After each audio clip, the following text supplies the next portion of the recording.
todos e todas, sejam muito bem-vindos ao nosso ciclo de debates aqui do Edificare. Então, rapidamente, vou apresentar o nosso grupo de estudos e pesquisas em educação, e depois a professora Jaqueline fala um pouquinho sobre o ciclo de debates. Então, o nosso grupo de pesquisas em educação foi uma iniciativa que surgiu, né, do grupo de profissionais do IFPR Campus Umuarama, professores, estudantes, técnicos educacionais e administrativos, que tínhamos como objetivo discutir, né, compartilhar e estudar as questões que que fazem parte, né, do nosso cotidiano em sala de aula e nas tarefas educacionais, tanto quanto pensar, né, a história e as políticas públicas educacionais no país. Nós estamos nos reunindo desde 2015, temos procurado participar não só das questões pertinentes ao nosso local de trabalho, IFPR Campus Umuarama, com os estudantes de educação básica do ensino superior, como temos procurado participar também das questões que afetam, né, a docência de maneira geral, na cidade também, e participar do debate nacional sobre educação. Então, a gente estuda currículo, políticas públicas em educação, história, historiografia e temas específicos da educação. Temos essas várias linhas de pesquisa. Mas o nosso grande mote mesmo, o nosso grande desejo, a nossa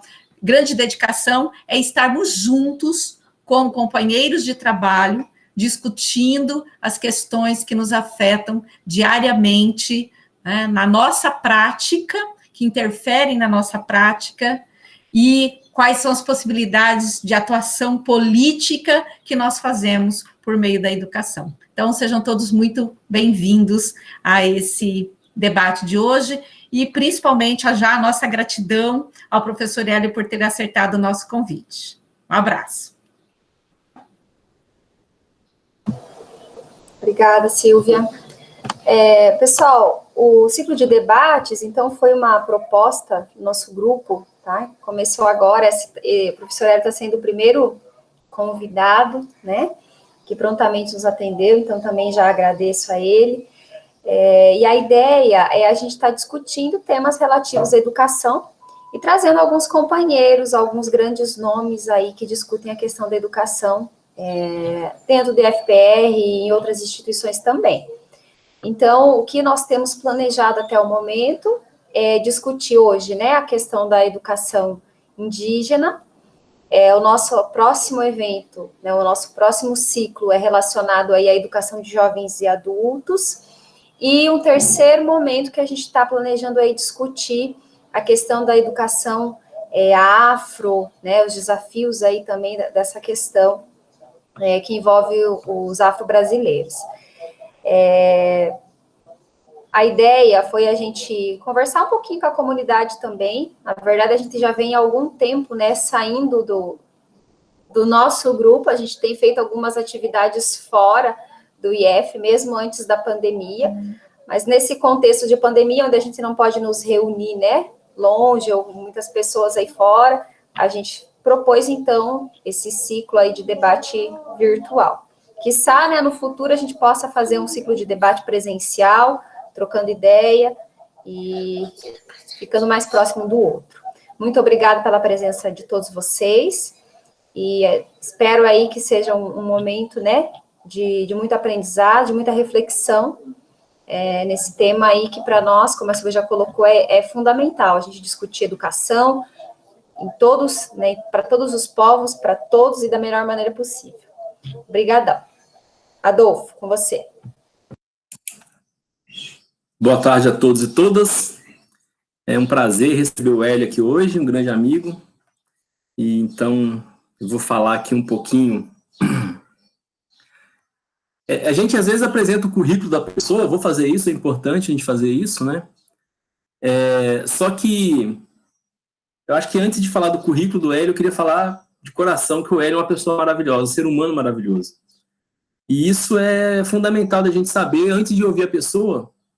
Quem não conhece o Hélio vai ouvir ele um pouquinho hoje. Então, assim, apesar de ter um currículo bonito, né, ele é um ser humano maravilhoso, uma pessoa que eu gosto muito e que conheci na fila da pós-graduação lá na Unicamp. Eu lembro da data. Eu, ele, o Gilmer, né, Hélio? Estávamos lá na fila para fazer a matrícula e eu conheci essa figura aí que veio do Pará, na época, para fazer doutorado na Unicamp. Bom, o Hélio, ele tem graduação, licenciatura, né, em licenciatura plena em matemática pela Universidade do Pará, estado do Pará. Tem uma especialização em educação matemática pela Universidade Federal do Tocantins. O mestrado em educação em ciências matemáticas pelo Instituto de Educação Matemática e Científica da Universidade Federal do Pará. Fez o doutorado, né, no programa Multiunidades da Unicamp, conhecido como PSIM, Programa de Ensino de Ciências e Matemática da Universidade Estadual de Campinas, Unicamp. É o mesmo programa que eu fiz também, o doutorado. Atualmente, ele é professor da Universidade Federal de Goiás, na regional lá de Goiás, Goiás Velho, cidade que tem a casa da Cora Coralina, Casa Velha da Ponte. Eu tive o prazer de visitá-lo lá, né, e conhecer a cidade maravilhosa, que ferve cultura, música nas ruas, teatro acontecendo na rua, né? É uma cidade maravilhosa, cidade, além de ser uma cidade linda, né, é uma cidade maravilhosa do ponto de vista cultural. É coordenador do curso de licenciatura em Educação do Campo, na Regional de Goiás. Membro representante da Regional de Goiás na Coordenadoria de Ações Afirmativas da Universidade Federal de Goiás. É membro da Comissão de Educação da Universidade Federal de Goiás. Professor do curso de Formação Continuada Indígena, foi professor do curso, né, de Formação Continuada Indígena do Estado do Tocantins. Se eu não me engano, o Hélio pode me corrigir depois, o Hélio trabalhava dentro da própria FUNAI, né, desse período que ele teve essa experiência com as comunidades indígenas. E lidava com isso de maneira invejável. Eu morria de inveja quando ele contava que ele ia para a tribo e ficava lá comendo carne de macaco, comendo tartaruga, dormindo na areia, e eu falava, Hélio, me leva junto com você, pelo amor de Deus, eu quero conhecer essa tribo. Vou te levar um dia, vou te levar. Nunca me levou, só me enrolou. Mas eu tenho esperança ainda que um dia a gente vai lá. O Hélio tem muita experiência na área de educação matemática, né, com muita experiência na área de educação do campo. Ele pode falar um pouquinho disso depois para a gente aqui, né. Ele atua, a pesquisa dele está voltada para educação indígena, educação matemática, etnomatemática, educação intercultural bilíngue, saberes culturais e relações étnico-raciais. É um cara que mexe com os assuntos que a gente sempre quer saber, né? Todo mundo tem interesse, às vezes a gente conhece pouco e a gente quer conhecer um pouquinho mais. Hoje é a oportunidade de ouvir, então, o Hélio e aprender um pouquinho. Hélio, seja muito bem-vindo, então. Eu acho que eu apresentei você assim, mais ou menos. Se quiser complementar aí, você pode complementar. E fica à vontade, vou passar para você e deixar o povo. Ok, Adolfo, obrigado. Eu quero agradecer imensamente esse convite, né, do Adolfo para estar aqui participando com vocês desse momento, né? Eu gosto muito de participar desses momentos, né, de conversa e de troca de conhecimento, troca de experiência, né? O Adolfo é um amigo muito querido também, né? Eu lembro até hoje, a primeira vez que eu vi o Adolfo, a gente tudo preocupado lá esperando para fazer a inscrição, eu para o doutorado, né, iniciando o doutorado e o Adolfo iniciando o mestrado dele. Né? Eu lembro com muito carinho de tudo que nós vivemos, né, na Unicamp, né, nesse período. Então, muito obrigado, Adolfo. Né? Aguardo o seu retorno aqui na cidade de Goiás. Né? Você se referiu à época que eu trabalhei no Tocantins, na verdade não foi na FUNAI, foi na Secretaria de Educação do Tocantins. Né? Eu trabalhava na Secretaria de Educação, na Coordenadoria de Educação Escolar Indígena. Então, foi a partir daí, né, que eu comecei a minha trajetória com os grupos indígenas, né, do Tocantins. Né? O Adolfo, quando me fez o convite, né, para fazer essa fala aqui com vocês, né, para falar sobre indígena, aí ontem eu até perguntei para ele, Adolfo, qual é o perfil das pessoas com quem eu vou estar? Ele disse, olha, eu acho que é mais ou menos igual a mim, ninguém entende nada. Né? Eu disse, então eu vou preparar, eu vou tentar preparar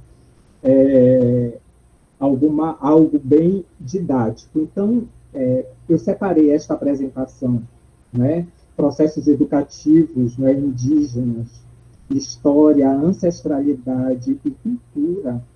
Né? Então, num primeiro momento, eu vou estar falando um pouco de história, né, de como que se deu, né, a invasão dessas terras, né, que nós conhecemos hoje como Brasil, né, como é que estava esses grupos, né, esses grupos étnicos e diferenciados. Aqui, um pouco de ancestralidade, um pouco de cultura, não é? Também, e aí quando eu for falar de cultura, aí eu vou utilizar minha formação em matemática, não é, para poder falar de cultura, não é? Mas para iniciar este momento, para iniciar esta nossa conversa, né, sobre história, é preciso que a gente entenda um pouco do contexto histórico que o mundo estava vivendo à época da invasão do Brasil. Né? E aí eu peço para o Adolfo colocar na tela para a gente assistir um pequeno trecho do filme O Ponto de Mutação, que é um filme que é baseado na obra do grande físico, né, o Fritjof Capra. Então, Adolfo, você pode colocar, por favor, para a gente?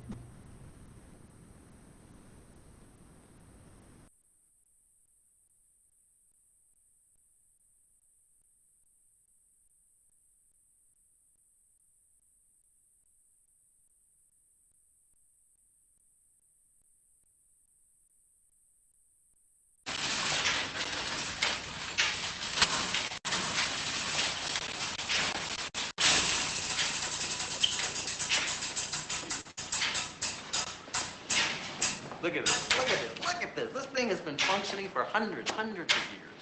Since before the beginning of modern times. Yeah, but this is different from the kind of time you were talking about before. Sunrise to sunset, Sabbath to Sabbath, isn't it? This is mechanical time, isn't it? You bet it is, you bet. I sometimes think that this clock, this machine, is what constitutes humanity's first real break from the world of nature. Wouldn't you say so? Hello? The clock did much more than that. It became the model of the cosmos. And then they mistook the model for the real thing.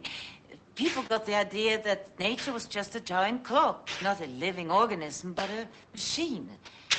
That's exactly what I've been trying to tell this lunkhead. Exactly, word for word. Maybe you recognize him. Jack Edwards? And you're? Sonja Hoffman. I think I've heard your name somewhere. Yeah, maybe in a couple of hundred news broadcasts. He was a candidate for the U.S. presidency in the primaries. Oh, I vaguely remember. See, I'm not a voter. Most Americans don't vote either. I do know who you are. Me? You know who I am? I doubt it. You're Thomas Harriman, the poet. Well, yes, I am, but wait a minute. Let me get this straight. You recognize me, a poet whose latest work sold all of 12,000 copies, but you do not recognize this gentleman who was a presidential candidate in America? My God, woman, what's happened to your values? What do? I'm a scientist, and we do occasionally read poetry. As a matter of fact, I'm doing a lot of it these days. I'm on a sort of sabbatical. I'm an ex-physicist, an ex-American resident, an ex-voter. Ex-wife? This is very upsetting. Why don't intelligent people like yourself bother to vote? Well, forgive me, you politicians make it so hard. The ideas expressed by most of you, right and left, seem to me as antique and mechanical as that old clock. What's that supposed to mean? Well, if I was to explain that, I'd have to go all the way back to Descartes, if you remember him. Yeah? To be or not to be? I think, therefore I am. Yeah, well, we both went to college, yeah. Well, Descartes was the primary architect of the view that sees the world as a clock. A mechanistic view that still dominates most of the world today, and it seems to me, especially you politicians. Mechanistic. Is that a real word? Mechanistic? Mechanical? Mechanics? Yeah, it's a good word. Mechanistic, as if nature functioned like a clock. You take it apart, reduce it to a number of small, simple pieces, easy to understand, analyze them, put them all back together again, and then you understand the whole. Isn't that what's known as scientific thinking, Miss Hoffman? Really? What you call the mechanistic view, isn't that what the scientific method's all about? Is it? Well, I don't think so, but I'd like to kind of hear from the physicist, Jack. All right, I'm sorry. Please continue. Well, you're right in a way, Mr. Jack. Call me Jack. Okay, Jack, you are right in a sense. But it wasn't always so, not before Descartes. When he introduced such thinking, it amounted to a revolutionary break with the church. He said, I don't need the Pope to tell me how the world functions. I can find that out for myself. Because to me, the world is just a machine. And then he became fascinated with clockworks and made the clock into a central metaphor. He said, I consider the human body as nothing but a machine. A healthy man is like a well-made clock. A sick man is like an ill-made clock. Well, the metaphor seems a little clumsy now, but it worked, didn't it? Yes, so successfully that scientists came to believe that all living things, plants, animals, us, are nothing but machines. And that's the fallacy. It carried over into everything, arts, politics. I don't know, it seems to me that most people don't even remember who Descartes was. I'm sorry, I guess I just don't follow you. But he'd like to. You could just break it down into 30-second media bites. That's more what he's used to. Very funny. All right, what is it that I don't recognize? What's so bad about Descartes? But there's nothing bad about Descartes. In fact, I think Descartes is wonderful. He was a godsend to the 17th century. But times have changed since then. We need a new way of understanding life. That pendulum, for example, has long since been replaced by a tiny quartz crystal. And these magnificent hand-forged wheels turned into a microchip the size of my thumbnail. That's how far modern science has left mechanistic thinking behind. But you politicians, you seem to have that clockwork still ticking in your head.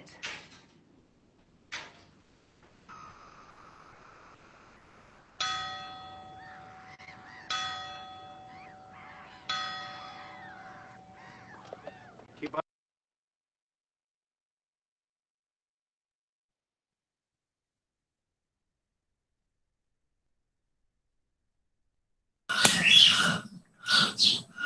Seu microfone está desligado, Hélio. Ok.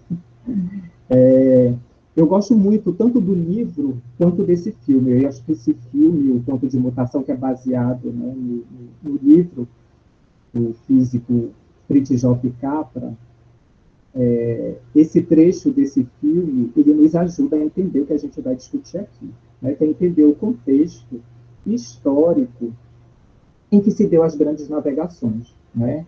Então, século XV, século XVI, a gente tem aí, né, o mundo está passando por grandes transformações, sobretudo na Europa, né? Então, nós temos várias coisas acontecendo aí ao mesmo tempo, a reforma religiosa, o mercantilismo, as grandes navegações, né, o antigo regime, né, que tem uma transição do antigo regime feudal, e aí mais à frente a gente entra no capitalismo, e tudo isso influencia diretamente na colonização do Brasil, né? Essas grandes navegações. Então, como essa física aí desiludida com a profissão, né, ela diz, né, a gente tem nesse momento uma nova forma de pensar, um outro tipo de pensamento e de produção de conhecimento que estava sendo gestado, né? Então, nós temos aí o Descartes, nós temos o Francis Bacon, Galileu Galilei e tantos outros que nós conhecemos, né? Então, e como ela sintetiza muito bem, né, esses cientistas, eles estavam querendo uma outra forma de pensar o mundo que não passasse pela aprovação do Papa ou da Igreja Católica, né? E isso, essa nova forma de pensar, esse outro pensamento, é o que a gente chama, é o que ficou convencionado chamar hoje em dia de modernidade, né? A modernidade foi isso, né? Uma nova forma de produzir racionalidades, né? Isso quando a gente fala de conhecimento. O problema, tem problemas com isso? Não, eu acho que, né, em determinados momentos históricos nós, né, sentimos a necessidade de explicar o mundo de uma outra forma e romper com antigas estruturas que não servem mais para determinados momentos.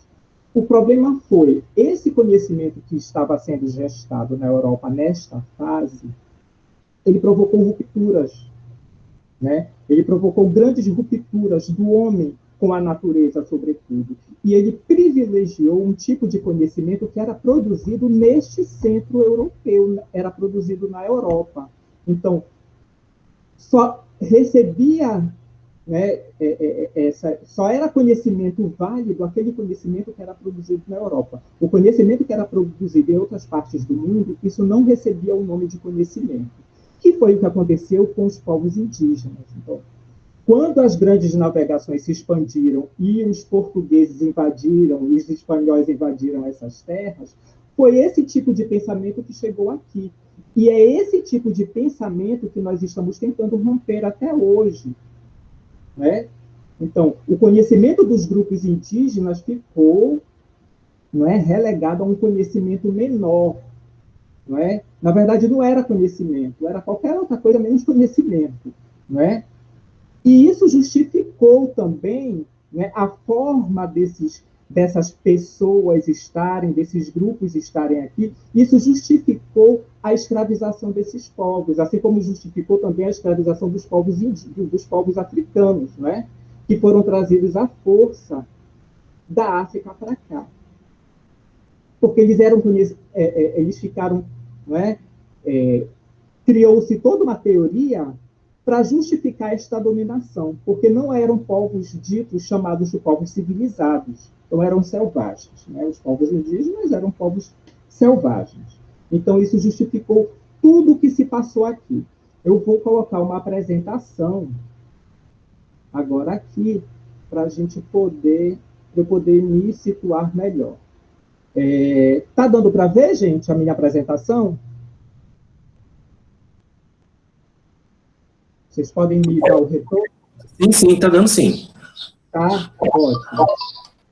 Tá. Então, o que é que eu estou querendo dizer? Que era esse contexto histórico, cultural e social e político, não é? Que está no centro, né, desse período que a gente chama de modernidade. E aí, eu faço essa indagação, que, na verdade, é uma provocação. Existe índio, não é? Existe índio.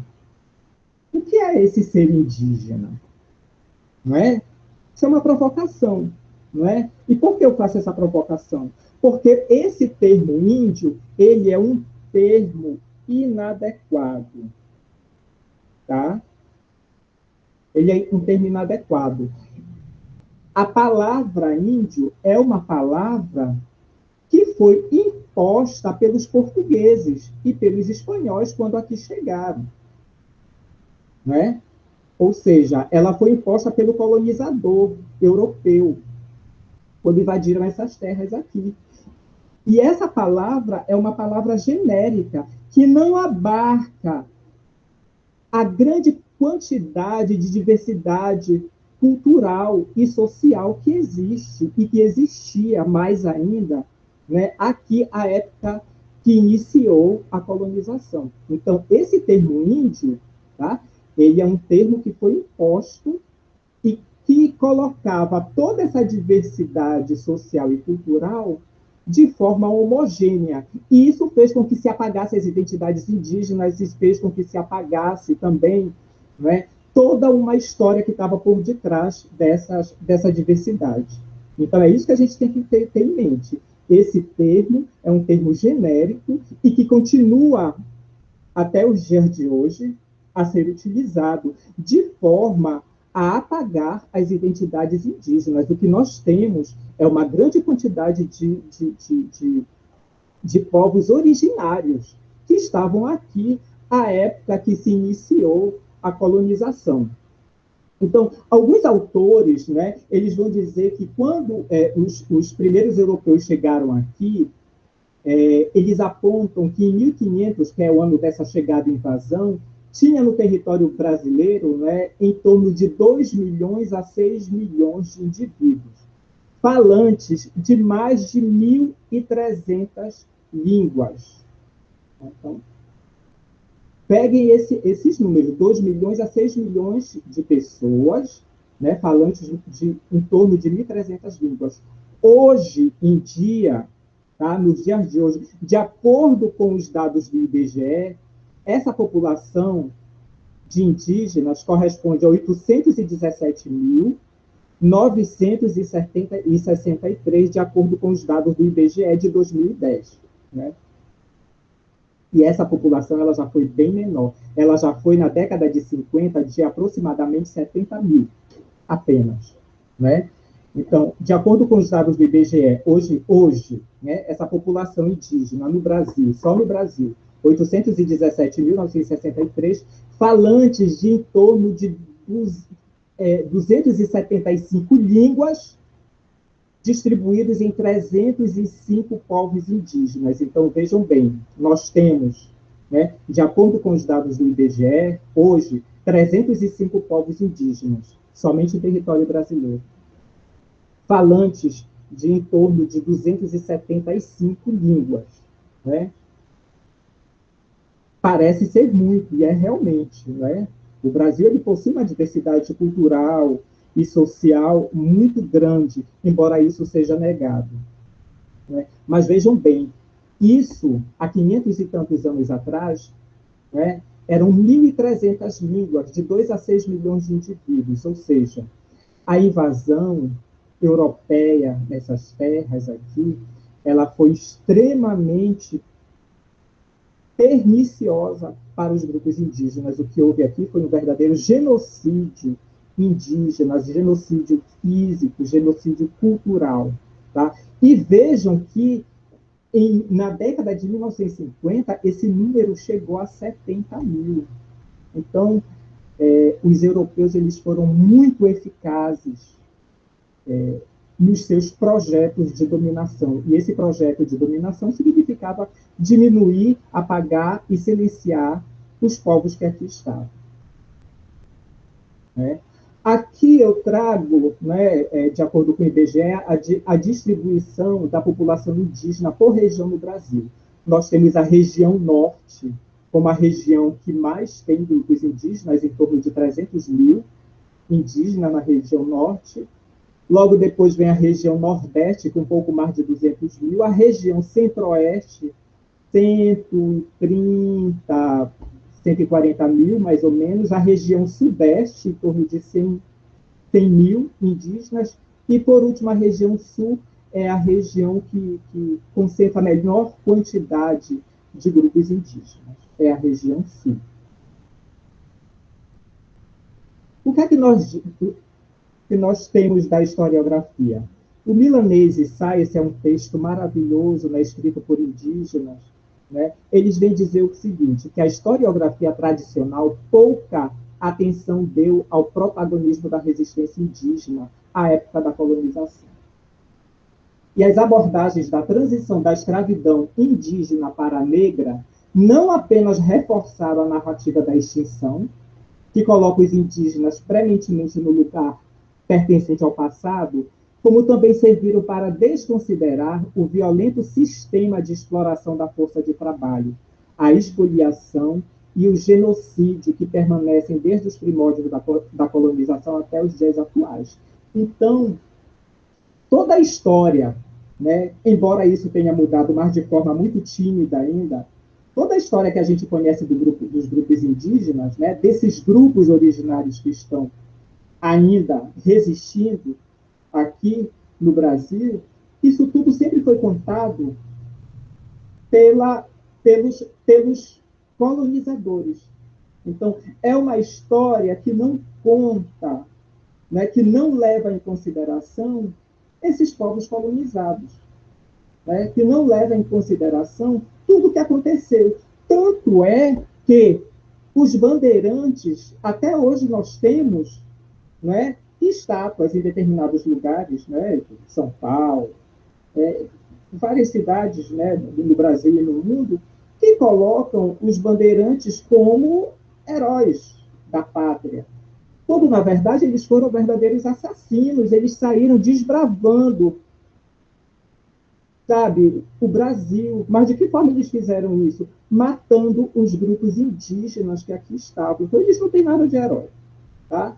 Então, é por isso que a gente tem essas estátuas em homenagem a esses bandeirantes, sabe? E a tantos outros, não é? Que colocam eles como heróis. Mas porque essa história ela vem sendo contada sob a ótica do colonizador europeu, e não dos escravizados, né? Como os indígenas e os africanos que foram escravizados também. Então, na história do Brasil, os povos indígenas foram os primeiros a serem escravizados. Então, a força de trabalho empregada na montagem dos engenhos de açúcar no Brasil, por exemplo, foi predominantemente nativa. Então, antes da escravização dos africanos, capturados e deportados do seu continente original, que começaram a ser traficados em meados do século XVI, se os ameríndios foram os primeiros a serem escravizados, os trabalhos que mostram as consequências e a continuação dessa escravidão ainda recebem pouca atenção.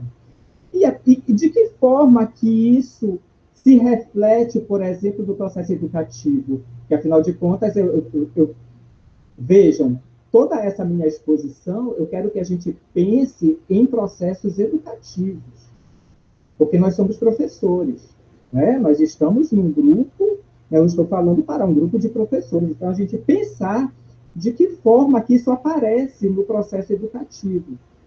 Isso vem sendo negado também, o tempo todo. Se a gente pega, né, os livros didáticos, quando resolvem tratar dos povos indígenas, é sempre esse índio genérico, né?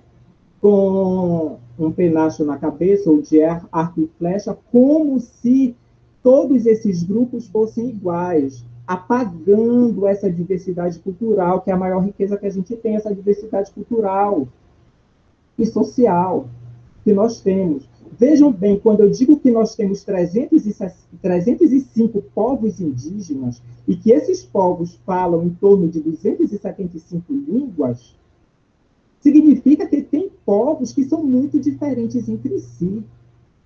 Significa que tem línguas muito diferentes entre si, de outros troncos linguísticos que eles não se entendem. Então, querer comparar determinados grupos indígenas seria o mesmo que a gente querer comparar, por exemplo, o brasileiro com o chinês.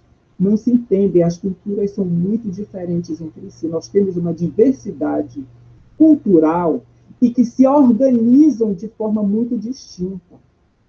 Então, é por isso que eu chamo a atenção de novo. A palavra índio é uma palavra que apaga as identidades indígenas, é uma palavra que apaga essa diversidade cultural desses povos originários. Tá? E a gente vê isso muito ainda em todo o material que circula, sobretudo na educação. Então, e aí esses autores eles ainda são muito enfáticos em dizer que a escravidão ela não ficou no passado. Então, como nunca foi proibida, ela foi negada. E até hoje a escravidão indígena nas fronteiras agrícolas é uma prática constante, como entre os Kaiowá e Guarani, no Mato Grosso do Sul, ou no subemprego em lavouras de soja, no Mato Grosso. Então, né, outro mito que é difundido, de que não teve escravização indígena. Isso é uma mentira muito grande. Tá? Eles foram escravizados, sim, e essa escravização, ela continua até hoje. E o que é pior, com a participação do Estado. O Estado, ele é omisso em muitas questões relacionadas a isso. E se ele se omite, ele é conivente com isso. Tá? E aí o Chiavenato, ele vem dizer o seguinte, que é preciso mentir e criar o mito para colonizar o país. Ao se descobrir que o índio não é dócil e luta para não ser escravizado, inventa-se que ele é preguiçoso e não quer trabalhar. Até hoje, muita gente acredita nisso. E tome matança de índios que ainda não parou. E hoje em dia, né, gente, eu não preciso, a gente está vendo isso, né? Isso se intensificou de poucos anos para cá, 2, 3, 4 anos para cá. Os conflitos agrários, eles têm se intensificado muito.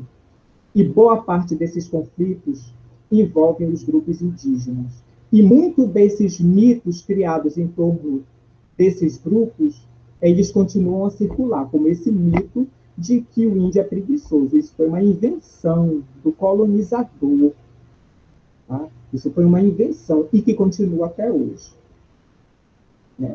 Ancestralidade. Adolfo, eu vou pedir para você colocar agora aquele outro vídeo antes de eu falar de ancestralidade. Pode ser?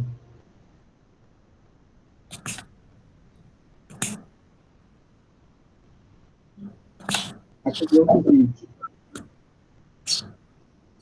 Gente, está dando para vocês me entender? Bem? Ah, ótimo.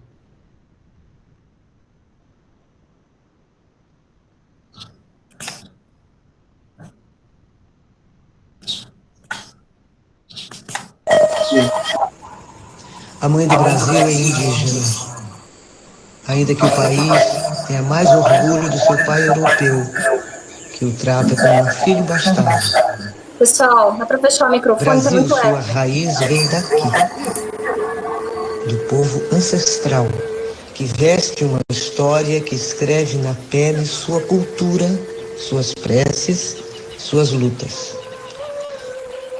Nós somos um país rico, diverso e guerreiro, porém um país que mata o seu povo originário, aqueles que construíram essa nação. O indígena não é aquele que você conhece dos antigos livros de história, porque o livro de história não foi escrito pelo indígena.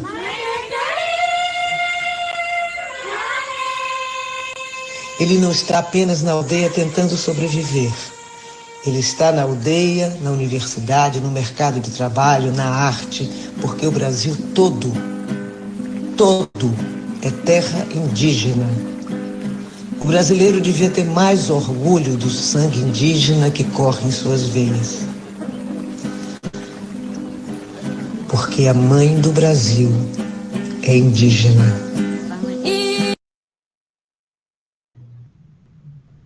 Eu não sei vocês, mas eu toda vez que ouço... A voz da Betânia é muito potente, né? A voz da Betânia, ela quando começa a falar ou cantar, eu imagino que não é ela mesma, é uma entidade que baixa nela e que toma conta da gente. Eu fico extremamente emocionado de ouvi-la, né? E é isso, deixa eu voltar aqui à apresentação.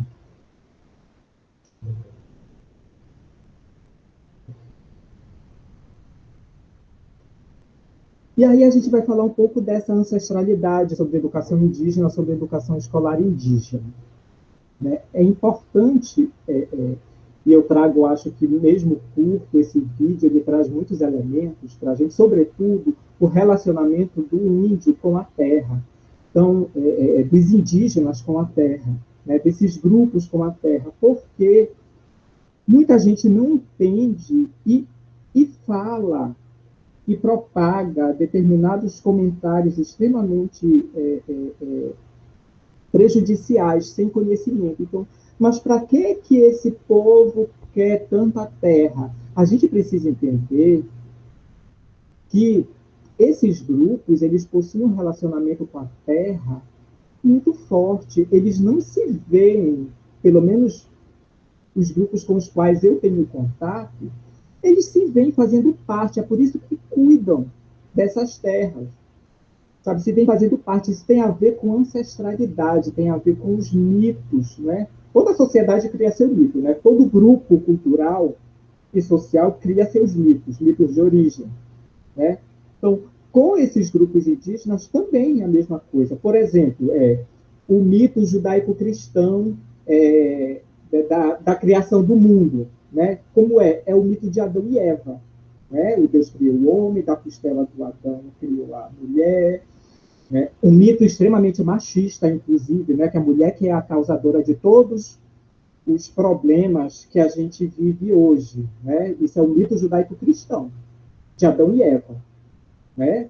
De surgimento do homem. Então, assim como esse mito, todo grupo cria seus mitos de origem. Por exemplo, o grupo Carajá, que é um dos grupos que eu trabalho, um dos grupos indígenas que eu trabalho, eles têm uma relação muito forte com as águas, né?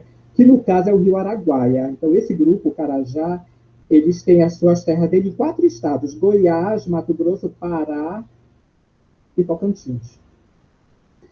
E eu trabalho muito com os Carajá daqui de Goiás e do Tocantins, que estão localizados na Ilha do Bananal. Esse grupo, eles têm uma forte relação com a água. Então, o mito de origem deles está relacionado com a água. E a gente conhecer o mito deles ajuda a gente a conhecer como se organiza essa sociedade, né? Então, se a gente quer conhecer uma sociedade, um determinado grupo cultural, vamos ver os seus mitos que são criados, os seus mitos de origem, os seus ritos de passagem, né? É para a gente poder entender esses grupos. Então, ele tem uma forte ligação de respeito com os que já morreram, de respeito com os mais velhos, de respeito com a ancestralidade, de respeito com a terra. Tá? Então, é por isso que esses grupos, eles lutam por suas terras. Tá? É justamente por isso, porque eles vivem intrinsecamente essa terra dentro deles, essa terra faz parte deles. Então, quando se tira um determinado grupo de suas terras, isso é de uma maldade, de uma violência muito grande, porque eles perdem as suas referências de mundo. Tá? E aí eu falo um pouco de educação indígena e educação escolar indígena. Isso tem uma diferença muito grande, né? Educação indígena é uma coisa, educação escolar indígena é outra. A educação indígena é aquela que acontece no seio do grupo, né? Onde a criança ela aprende vendo os mais velhos fazerem, o irmão mais velho, a mãe. Então, o menino ele aprende a pescar indo pescar com o seu pai. Então, aprende a confeccionar um cesto, né? Vendo a mãe ou o pai confeccionar, né? Aprende a caçar indo caçar também com os mais velhos. Então, isso é educação indígena, é aquela educação que acontece no seio do grupo e de forma holística. Tá? O que é que eu quero dizer que acontece de forma holística? Quer dizer que não existe essa separação. Não, agora você, como acontece conosco, né? Na nossa sociedade. Não, agora você vai aprender isso, agora você vai aprender aquilo, vai fazer um curso disso, vai fazer um curso... Não existe isso. Então, eles aprendem, né? A educação indígena aprende errando e fazendo de novo, né? Olhando os mais velhos fazerem. Agora, a educação escolar indígena é outra coisa. A educação escolar indígena é aquela que vem de fora e que, primeiramente, foi imposta pelo colonizador.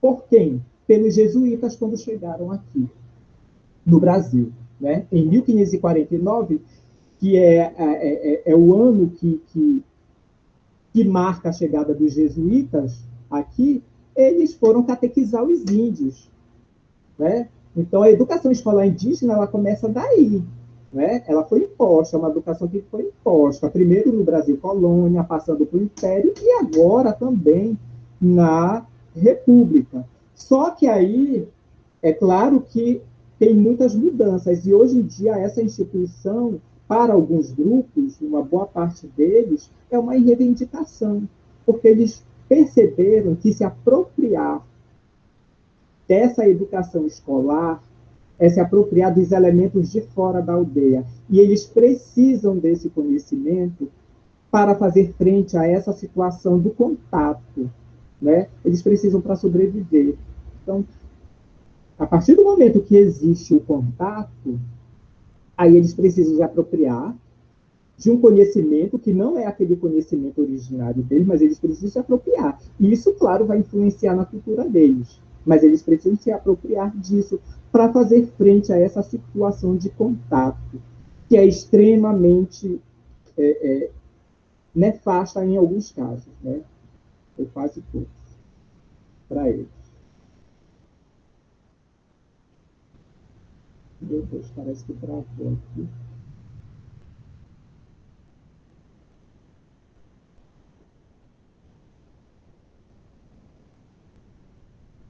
Tá. E aí, aos povos indígenas, determinados territórios também são uma maneira direta de conexão com os antepassados, da manutenção de própria cultura e também de sobrevivência diante da expansão da vida urbana e rural no Brasil, que foi isso que eu disse aqui, não é?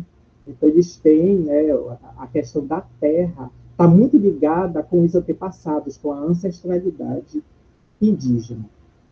E aí, para falar de cultura indígena, né, para falar um pouco de cultura indígena, eu trago um pouco da minha vivência com esses povos. Eu trago um pouco dessa minha vivência. Então, a partir do olhar de um profissional que é da matemática, vejam bem, tá? Que eu sou licenciado em matemática. Então, mais serve para a gente perceber essa diversidade social e cultural. Então, vejam bem, esse quadro que vocês estão vendo, isso é a forma de contar do grupo Carajá, tá? Do povo Inã também. Outra coisa que eu lembrei é que eu falei que a palavra índia ela foi imposta, não é, pelo colonizador. E muitas das palavras também, dos nomes indígenas, também foi imposta pelos colonizadores também, tá? Então, aqui o grupo Carajá. Esse quadro mostra a forma de contar do povo Carajá, tá? Então, vejam aí que tem uma diferença também, né? A forma como o povo Carajá fala, o homem fala de um jeito e pelo acréscimo ou retirada de alguma letra, né, a mulher fala também. Então, o homem fala de um jeito, a mulher fala de outro. Então, aqui, esse grupo, ele fala de 1 até 20, utilizando as mãos, né? Utilizando as mãos e os pés. Então, Sorodi é 1, que significa 1 dedo. Inati é 2, significa 2 dedos. O 3 é Inatal. O 4 é Inaubioa. Vejam que a mulher fala diferente, né? A mulher, o 3 fala Inatano, e o 4, Inacubicoa, né? Irure. Irure é 5. O 5 significa uma mão, né? Aí, quando eu vou contar Debó Sorodi significa que eu terminei de contar com uma mão e vou contar também, eu estou contando com os dedos de uma mão toda e vou pegar um dedo da outra mão. Então, Debó Sorodi, que é o 6, que a gente conhece como 6, significa que é uma mão que tem 5 dedos mais um dedo, tá? E assim vai. Vai até o 10, Debó e Tué, né? É o 10. Aí termino de contar com as mãos. Mas eu ainda quero contar, tem mais coisas a ser contadas. E aí, como é que eu faço? Significa o AO. O AO significa que eu terminei de contar com as 2 mãos, eu utilizei as 2 mãos, e vou pegar um dedo do pé, que é o Sorodi, o AO Sorodi. significa que são as duas mãos e um dedo do pé. O AO, Sorodi. O AO, Inati. As duas mãos, que é o 12, as duas mãos 10, mais 2 dedos. Né? E assim vai até o 20. Né? Mas e aí, se eu preciso... Eu cheguei a 20, mas eu quero contar mais do que 20. Né? Tem mais coisa para contar. E aí pega uma pessoa representa um grupo de 20, e aí começa tudo de novo. Sorodi, Inati, Natal, Inaubioa. Tá? Então, essa é a forma. E essa forma deles contarem, está diretamente, tudo que eles fazem está diretamente relacionado com a forma deles se organizarem culturalmente e socialmente. Então, isso está em perfeita harmonia com a visão, com a cosmovisão de mundo deles. Aqui já é outro grupo que eu também trabalho, que são os xerentes. O povo xerente, também do Chato Tocantins, é um povo que tem suas terras indígenas localizadas a uns 70 quilômetros de Palmas, bem no interior do estado, no centro do estado, na cidade de Tocantins. Então, vejam bem, os xerentes contam dessa forma aqui. O 1 significa Silici. O 2 significa Ponquané. Mas vejam que o 2 ele tem que estar com os 2 dedos juntos. Tá? O 3, Mempranem, né, tem 2 dedos mais um solto. Né? E o 4, que é o Siquaipicê, que são esses 4 dedos, mas eles juntos de 2 em 2. Né? Essa é a forma do grupo xerente contar. Eles contam, eles só nomearam na cultura deles de 1 até 4. Então, eles só contam de 1 até 4 na cultura. A partir do S não significa que eles não contem mais do que isso. Eles contam. Só que nomear, eles só nomearam de 1 até 4. Se eles precisam contar mais do que 4, é muito. É muito. Não tem um nome. Não foi nomeado a partir disso. Então, essa forma de contagem, e aí isso está escrito na minha tese, essa forma de contagem influencia diretamente na sua organização social, pois eles se organizam socialmente em pares de 2 em 2. Isso, o xerente. É uma forma de agrupamento presente na divisão social clânica, que são 2 partidos, chamados de Doi e o Aire, assim como nos partidos referentes à corrida de toras, que também são 2. Eles contam na língua materna, de 1 a 4, nomeando o que entendemos por números, também com elementos da natureza. E aqui está o que é que significa. O Sinici, que é 1, significa algo isolado, sozinho. O Ponquané, que é o 2, semelhante ao rastro do veado, dual, completo. Brempranem, semelhante ao rastro da ema, ou árvores do mato. E o Siquaipicê, o 4, algo que completa a outra metade, 2 pares de 2. Mas vejam bem, toda a organização social deles, cultural e social, está diretamente ligado com essa forma de contagem deles. O mundo para eles funciona aos pares, de par. Certo? Então, e aí eu evidencio o quê? Que diferentes grupos ou sociedades, como as comunidades indígenas, ribeirinhos da Amazônia, caiçaras, comunidades de pescadores, encontram formas diferenciadas também de se relacionar com esse mundo e nomeiam seus conhecimentos produzidos também de forma diferenciada. Então, vejam bem, não é? Isso que, para a gente, que parece muito natural a forma da gente contar, essa forma ocidental, digamos, de contar, de 1 até 10 e separar de 10 em 10, que parece muito natural, mas isso é apenas uma forma, dentre tantas outras, de se agrupar, de se trabalhar com agrupamentos, de se fazer contagem. Cada grupo cria seus próprios sistemas de mundo. Tá? O que eu estou trazendo aqui são exemplos da matemática, mas é porque, bem, eu sou formado em matemática, então eu trago esses exemplos. Mas isso está presente na cultura deles, isso é cultural. Né? culturalmente eles fazem dessa forma, então eles se organizam em sociedade a partir dessas referências criadas por eles mesmos. Significa que um conhecimento é menor do que o outro? Não. O fato do povo xerente contar de 1 até 4 não significa que esse sistema de contar de 1 até 4 seja menos eficiente que os carajá que contam de 1 até 20. Pelo contrário, são apenas formas diferenciadas. Não cabe a gente fazer nenhum juízo de valor. Eles contam de forma diferenciada. Contar de 1 até 4 para o povo xerente, isso satisfaz as suas necessidades mais imediatas no dia a dia, no relacionamento deles com o mundo. E aí eu trago mais uma experiência, né, experiências pedagógicas minhas, né, que são as implicações que eu vejo para a educação.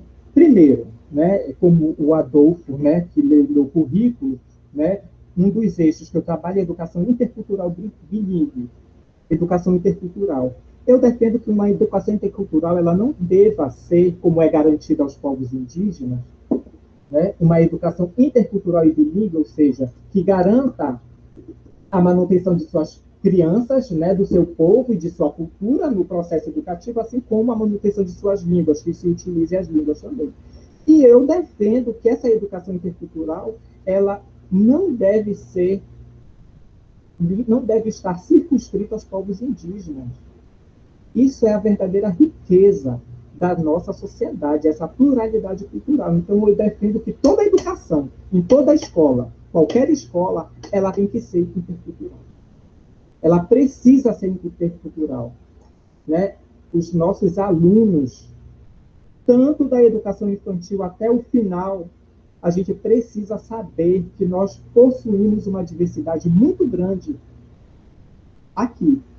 E que essa diversidade cultural ela é importante e é necessária para todos nós. Então, tal fato, né? Então, como exemplo de atividade junto aos envolvidos em uma aula de matemática no magistério indígena, se deu partindo-se de uma proposição para que eles se separassem em etnias e elaborassem uma atividade onde cada grupo mostraria aos demais como acontecia a plantação de uma roça na sua aldeia.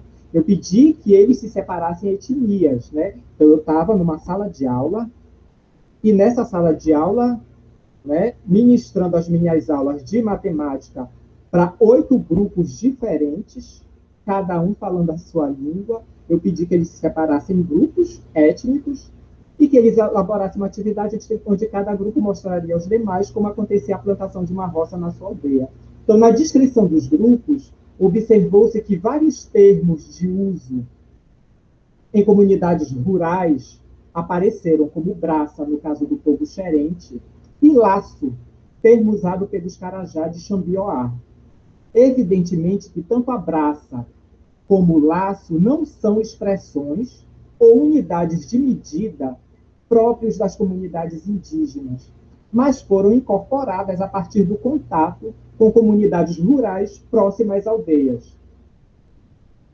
Então, tal fato foi evidenciado pelos alunos professores, que disseram que antigamente os mais velhos faziam de outra forma, que não aquela agora em uso. Então, e aí isso foi já eu que propus, né? Como atividade de pesquisa na aldeia para os alunos professores, que eles conversassem com os mais velhos, a fim de obter informações sobre como se processavam antigamente as atividades de plantio, para que pudéssemos dialogar sobre o que se fazia antes e o que se faz agora, e refletir sobre as implicações dessas mudanças e de outras mudanças que vêm ocorrendo nas aldeias.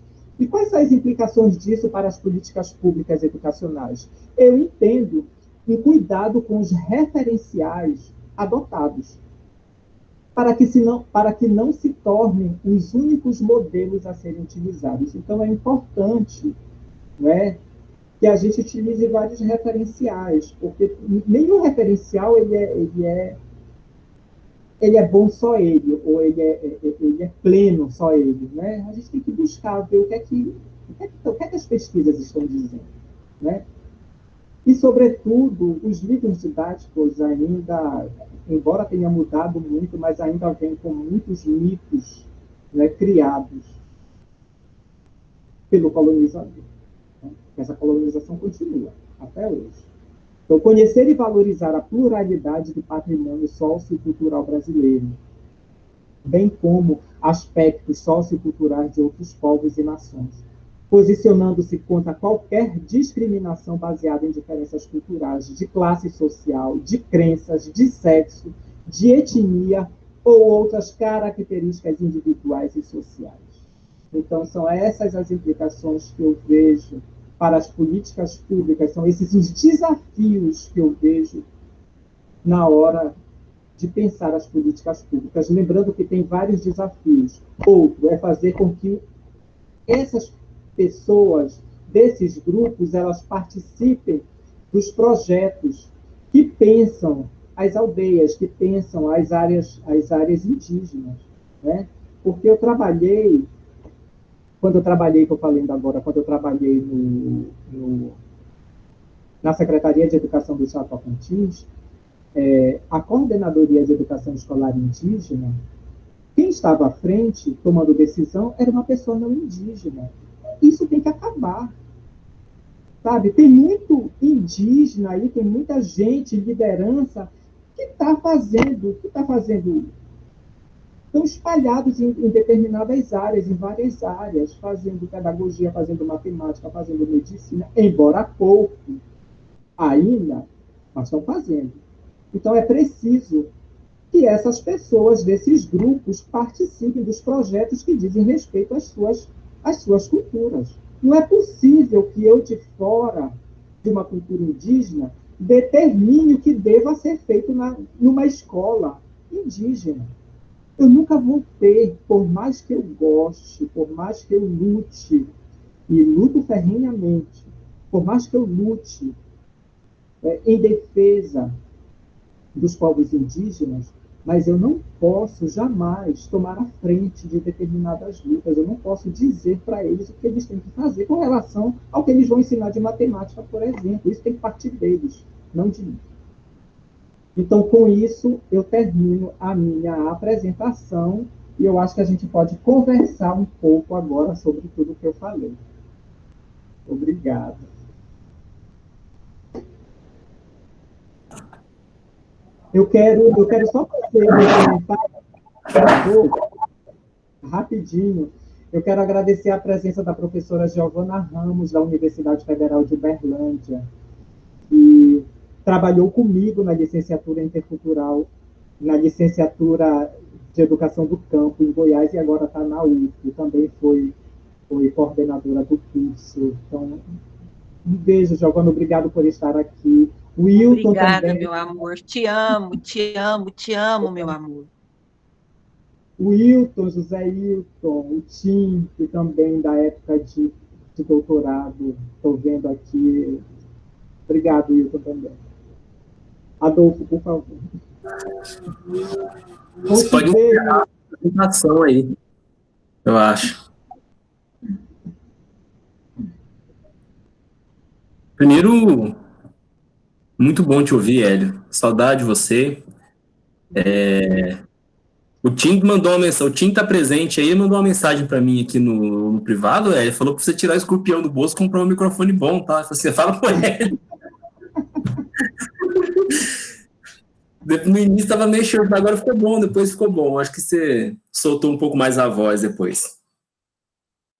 Ô, Hélio, então nós temos algumas perguntas aí que o povo foi deixando no chat. Se a Jaque, alguém quiser me ajudar a resgatar as perguntas aí, fica à vontade, tá, pessoal? Vamos fazer algo bem... Por favor. Ô, Tim, eu estou aprendendo ainda, tá uma luta para mim lidar com essas tecnologias, com esse ensino remoto. Eu estou sofrendo tanto que tu imagina. Tem horas que eu acho que nós estamos num número reduzido. Tudo bem se a gente liberar aí para o pessoal fazer as suas perguntas? Pode ser? Abrir o microfone, falar, né? Acho que tudo bem, acho que é melhor até. Fica melhor, né? Deixa claro o que ela está perguntando, às vezes fica Nós temos vários comentários, mas são comentários que emendam conversas, né? Então, se mesmo não tem pergunta, mas quer comentar, quer parabenizar, aí fiquem à vontade. Eu vou, então, começar? Posso? Primeiro, para parabenizar o professor Hélio pelo trabalho. A sua fala, assim, me fez refletir de como eu, particularmente, apesar de ter muito interesse pela questão da educação indígena e da educação escolar indígena, como a gente tem pouca informação, né? Nós vivemos uma região também onde nós temos, assim, a proximidade com algumas tribos, mas a gente tem pouca informação a respeito de toda essa diversidade. É muito forte aqui no Sul ainda essa questão esse preconceito, esses mitos, né, que o professor muito bem aí trouxe. Então, era esse meu comentário, né, que nós precisamos ter mais momentos, eu acho, de fala a respeito dessa questão indígena, como também coloca lá a Betânia, né, é a mãe do Brasil, né, indígena é a mãe do Brasil, a gente não pode negar isso. Eu, como descendente de indígena, eu sou, assim, nessa parte eu acho que eu não peco, porque quando me perguntam, né, porque aqui no Sul é muito normal essa pergunta, você é descendente do quê? De que povo você é descendente, né? Aí, geralmente, as pessoas, italiano, alemão, e eu tenho descendência por parte de pai, alemã, mas quando me perguntam, eu falo que eu sou descendente de indígena. Minha mãe era indígena e, para mim, é o que prevalece. Tenho orgulho disso. Mas é isso. Vou passar a palavra aí para os colegas. Muito obrigada, professor, por nos dar a honra de te ouvir. Eu que agradeço, Jaqueline. Obrigado também. O Adenilson tinha feito uma pergunta, se ele quiser deixar a pergunta dele agora aí. Posso falar, então? Pode. Opa, desculpa, eu tô falando meio alto aqui, que eu tô meio surdo, achei o barulho que tá aqui, né? Bom, deixa eu aparecer aqui um pouquinho, mostrar minha cara. Todo mundo, boa tarde, pessoal. Professor Hélio, boa tarde, prazer em conhecer. Vindo pela mediação do Adolfo, deve ser gente boa, né? Apesar que a gente desconfia do Adolfo um pouco às vezes, sim, né? Mas tá tudo certo, que é isso, né? Que anda postando uns e-mails esquisitos de vez em quando. Mas tá bom. Assim, professor, então, prazer. A minha pergunta é mesmo nesse sentido da fala do professor. Eu tenho um interesse a partir do ano que vem de começar a aprender Avá Guarani, porque esses dias eu fiz uma pergunta para o meu amigo sobre uma palavra em Tupi-Guarani, e ele falou, rapaz, eu não sei, eu não falo Tupi-Guarani, eu falo Avá Guarani. E isso vai na direção da pluralidade de línguas que o professor falou aí anteriormente. E eu até trabalhei por quase 2 anos, né, nessas aldeias aqui no Paraná, na região de Diamante do Oeste, e conheci muita gente ali, aprendi muito vocabulário, mas não aprendi a falar. E aí, uma das questões que me interessou, agora há pouco tempo, há uns 2 anos, eu estive no Paraguai, pude comprar ali gramáticas do Guarani, porque lá é uma língua oficial, apesar de sofrer muitos preconceitos, mas é uma língua oficial no país. Eu notei que alguns deles, principalmente os caigangues aqui no Paraná, e o Guarani está avançando também, na sentido de uma dominação da feitura de uma gramática, ou seja, de uma escrita sistematizada, que muitas das aldeias não têm, como fala, das etnias, exatamente por ser uma tradição milenar e oral, né? Então, é um outro processo, essa coisa de escrita. Mas é um instrumento também, o que eu acredito que seja necessário.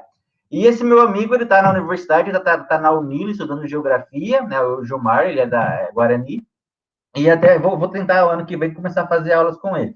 E a minha pergunta é bem nesse sentido, como o professor teve um tempo junto com esse pessoal, trabalhando, conhecendo, apesar de ser uma parte, né, como o professor disse, é muito grande e muito amplo esse assunto, a minha questão é na direção da institucionalidade do sistema de educação mesmo, aí da Constituição para cá, tanto no ensino fundamental e médio, como a universidade.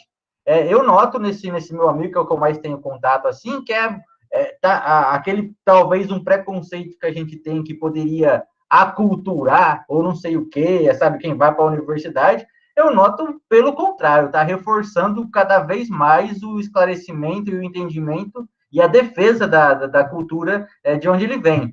Então, assim, nesse sentido mesmo, um pouco de sua experiência e um pouco de seus estudos sobre qual que é o impacto dessas políticas de educação em todos esses níveis aí, e o impacto e os problemas também, ou seja, uma visão nesse sentido. O professor até começou a falar isso no final da fala, mas eu reforço aqui a questão. Muito obrigado.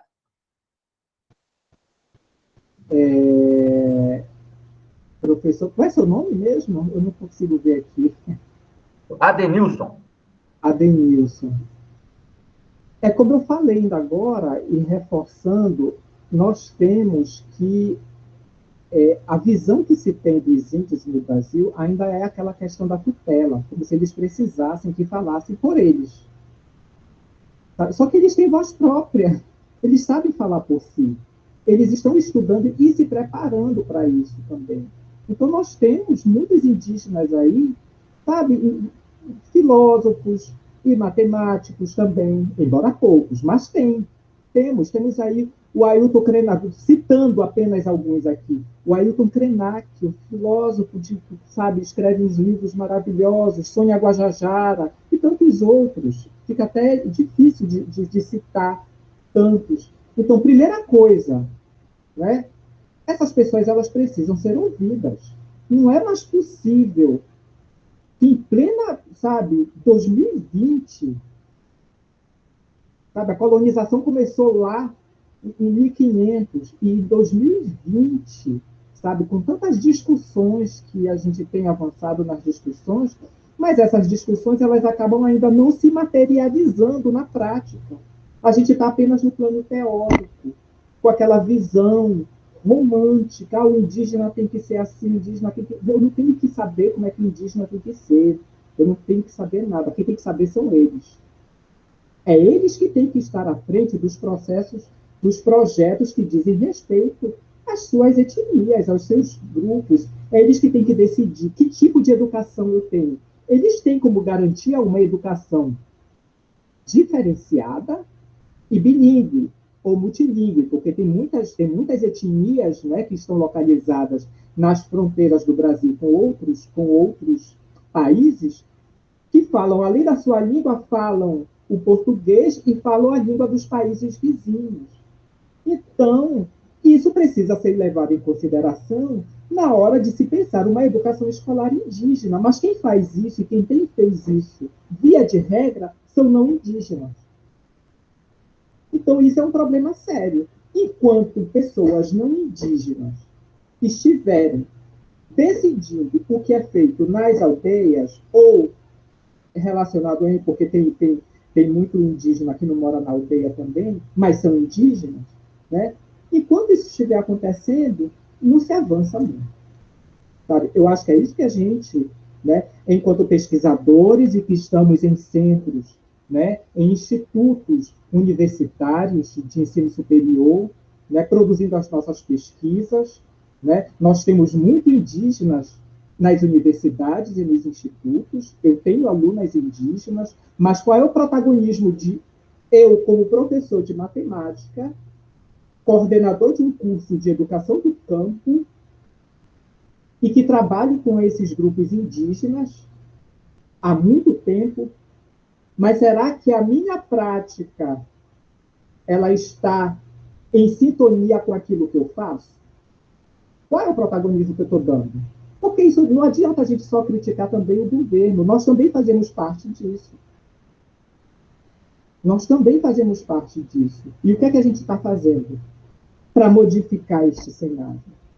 Então, é uma provocação, né? Porque, às vezes, eu mesmo me pego, né, com atitudes colonizadoras.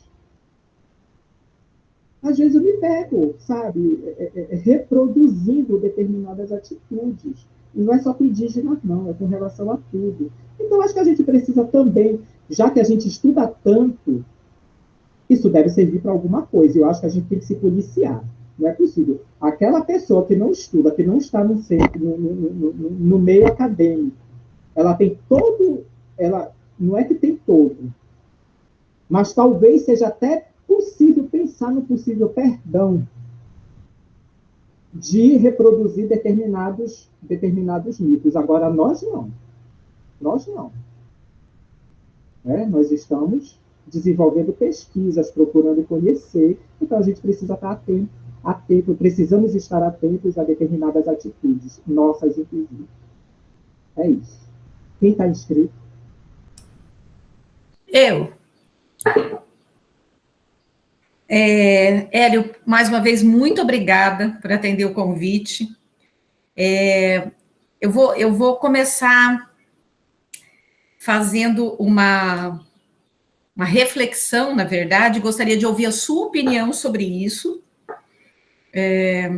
Eu sou uma pessoa que estou procurando, né, participar ou me apropriar dessas novas pesquisas, porque me sinto até constrangida, tem hora, né, porque eu sou professora de história, e infelizmente a história não fez justiça, né, então a formação da gente é muito frágil em relação a isso. Uma reflexão, eu sou defensora da ideia de que se nós tivéssemos mantido uma política, entre tantas outras, mas uma política que a gente, e eu não estou dizendo que isso foi uma política, deveria ter sido uma política, mas no Brasil colonial, a língua indígena foi fundamental no processo de colonização, né? Os colonizadores chegaram onde chegaram, tiveram acesso ao interior do território, conquistaram e, aspas, desbravaram regiões inteiras porque se valeram da comunicação indígena. E o governo português, ao perceber que se falava mais a linguagem indígena, que eu não sei nem qual o Guarani agora, eu vou imitar o Adenilson aqui, o meu conhecimento é tão pobre no assunto que eu não sei se eu posso dizer que é Tupi-Guarani, né? Que se nós tivéssemos mantido essa característica bilíngue, nós estaríamos hoje, culturalmente, como nação, mais rica em todos os sentidos. Porque eu sou...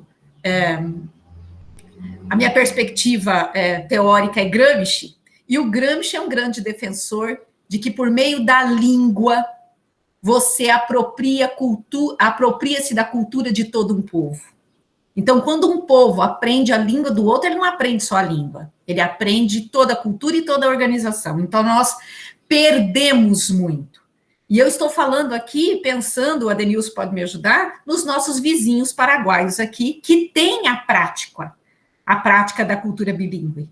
Portanto, tem mais riqueza cultural que nós, a princípio, né? A princípio, teria mais riqueza. Puxando o gancho dessa reflexão e da fala do Adenilson, estão acontecendo, professor, essas pesquisas para resgate e reconstituição, estou falando lá, pensando na experiência pedagógica que você fez, para que eles fossem lá recuperar dos antigos, como é que se fazia o roçado, né? E por que mudou isso e quais as implicações da mudança. Essas pesquisas estão sendo realizadas, estão sendo registradas, porque eu imagino, a partir da sua fala, dessa experiência pedagógica, que é o registro dessas experiências, os resgates dessas histórias e dessas informações, e da própria língua, que vão possibilitar a estes sujeitos tornarem-se personagens e colocarem a mão na massa da política pública, para que ela realmente seja uma política que se volte e atenda a essa população. Essas pesquisas estão acontecendo? É isso. Ok, professora Silvia, eu vou fazer, antes de responder, né, a sua pergunta, mas aí você fez alguns comentários que eu quero comentar também, né? Então, com certeza, a língua, né, ela tem tudo a ver. A língua, ela não é apenas uma língua, é por meio da língua que se registra, que se tem o registro, que se conhece toda uma cultura. Quando quer destruir uma cultura, destrua a língua dela. Então, quando a gente perde, né, nós tínhamos 1.300 línguas na época do início da colonização, e agora nós temos 275. Então, quando se perde uma língua, né? Não se perde apenas uma língua, se perde toda uma cultura, se perde toda uma gama de conhecimentos que era desenvolvida e construída por meio dessa língua. Então, a gente perde parte da riqueza da humanidade quando uma língua morre. A gente perde tudo isso.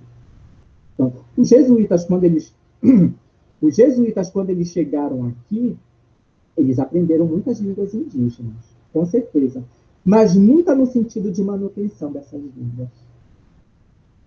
Foi sempre no sentido deles conseguir, era um meio para aculturá-los, era um meio de assimilá-los, era um meio de integrá-los à sociedade não indígena. Era de fazer com que eles perdessem a cultura. Então, quando se apropriou dessas línguas, nunca foi no sentido de manutenção. Foi sempre no sentido de integrar, de fazer com que eles aprendiam, começavam, não é, o processo de alfabetização indígena, de escolarização indígena, e aí começavam gradualmente a ensinar o português.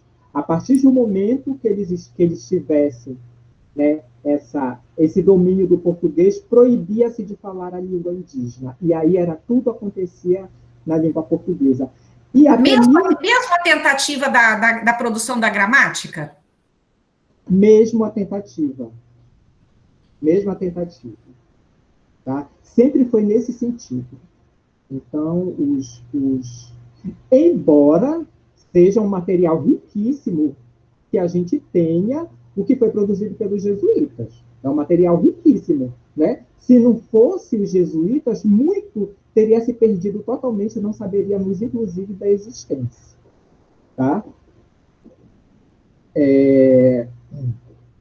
Com relação...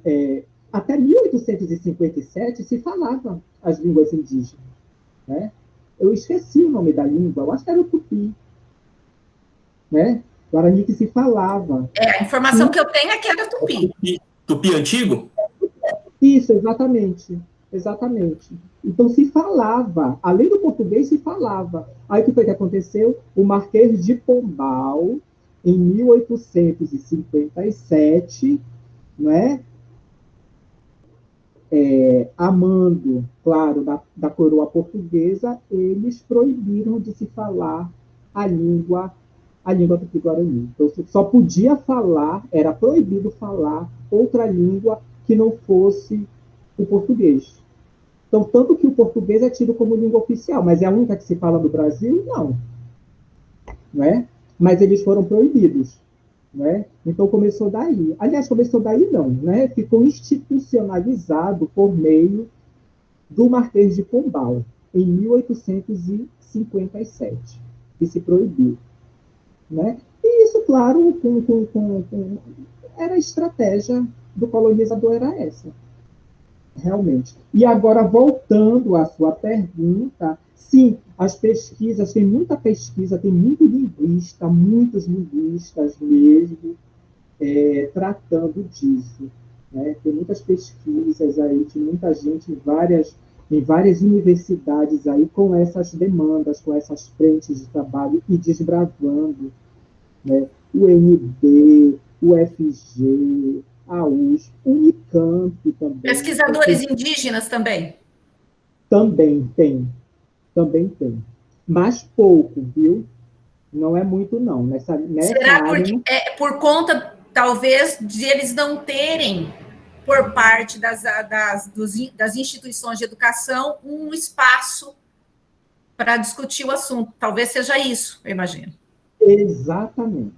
E foi isso que eu disse, que eu estava falando agora. Né? Qual é o protagonismo que essas pessoas estão tendo? Né? Porque muitas vezes garante-se a entrada de indígenas e de negros na universidade, mas essas pessoas elas são discriminadas dentro da academia. Isso acontece muito. Por isso que a evasão com esses grupos é muito grande. Né? Nós temos um sistema de cotas que garante, né, a entrada de indígenas na universidade, mas esses chegam na universidade, eles sofrem preconceitos muito grandes por parte dos professores, inclusive. Viu? Tem muito professor que está aí fazendo isso, fazendo esse trabalho de manutenção dessa discriminação. Aí, muitos desistem. Mas temos, ainda que timidamente, eles estão entrando nesses espaços, estão ocupando alguns espaços. Mas eu acho que precisa de muito mais. Como é que você faz? Respondeu. Eu vou aproveitar que eu estou aqui ainda, até que apareça outra pergunta. Quem está inscrito? O Adolfo, né, Adolfo? Vou passar na sua frente só um pouquinho. Como é que você faz? Tá? Pode responder depois do Adolfo. Como é que você faz com a matemática? Você leva a nossa matemática, você parte da nossa matemática para chegar na deles, ou você parte da deles para chegar na nossa? Como é que é o processo? Professora Silvia, não é fácil. Primeiramente, não é fácil. Eu tenho me questionado muito com relação a isso, eu me questiono o tempo todo, porque às vezes,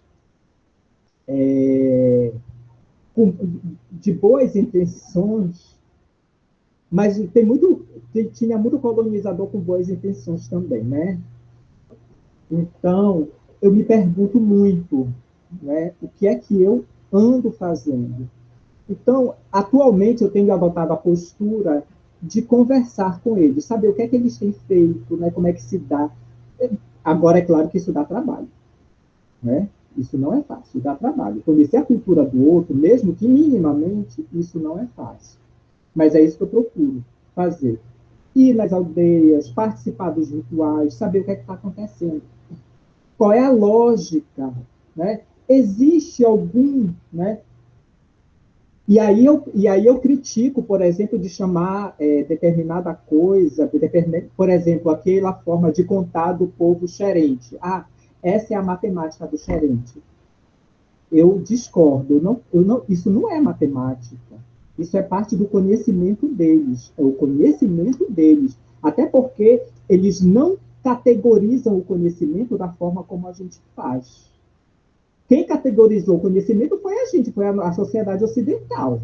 Eles não separam essas áreas. Não é separado, né?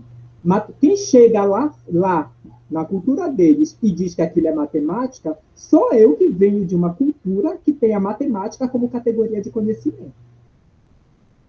E eu acho que a gente precisa ter isso com muita clareza, porque senão a gente vai reproduzir atitudes colonizadoras. Então, é entender que aquilo é um tipo de conhecimento que tem semelhança com aquilo que eu, como professor de matemática, entendo por matemática, mas não é matemática. Tá? Eu recebo muitas críticas com relação a isso. Mas, gente, pensem comigo. Será que eu não estou reproduzindo atitudes colonizadoras, chegar lá e dizer, isso é matemática, isso é história, isso é geografia, isso... Sabe, quem categoriza isso somos nós, não eles. É isso. Acho que sou eu agora, né? Beleza. Ué, eu tenho duas perguntas para você. A primeira, eu pego aquela sua fala quando você diz que, quando você pergunta, né, faz uma provocação, o que nós estamos fazendo? E aí eu queria que você desse uma luz para a gente. Assim, o que a gente pode fazer? O que é possível de fazer? Né? Eu, por exemplo, pensando na área de formação de professores, na área de ensino de ciências, o que eu poderia fazer, né, que vai contribuir com esse debate, que vai contribuir com essas práticas? E aí eu queria que você falasse um pouquinho como se você não dá para botar tudo na conta do governo, eu sei que não dá, mas o governo é muito importante, né? Então eu queria que você falasse, se fizesse uma avaliação de como você vê o atual governo com relação às políticas educacionais, né? Estou pensando especificamente com relação às comunidades indígenas.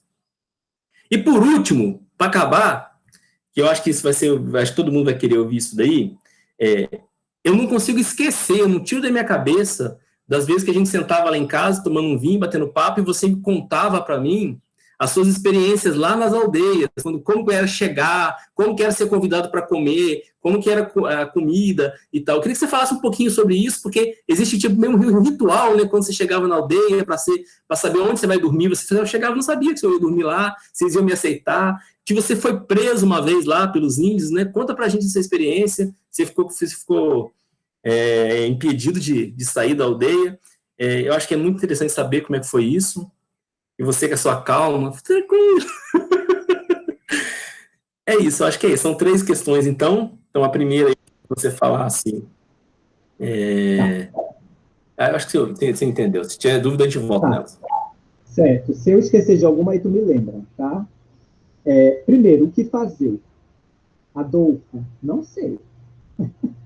Não existe receita.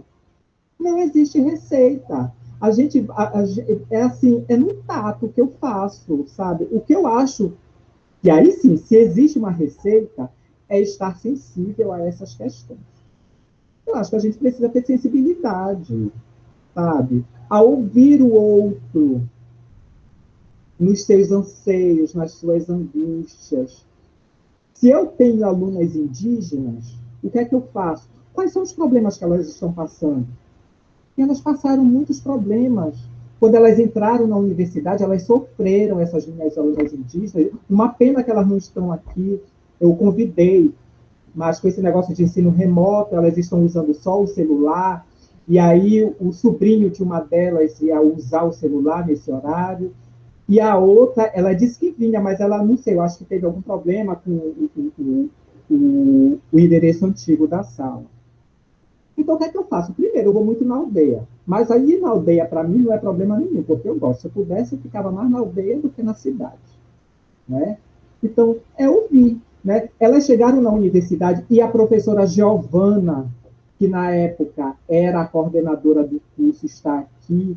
Ela pode me corrigir se eu estiver enganado, mas elas sofreram muita discriminação por parte dos próprios colegas.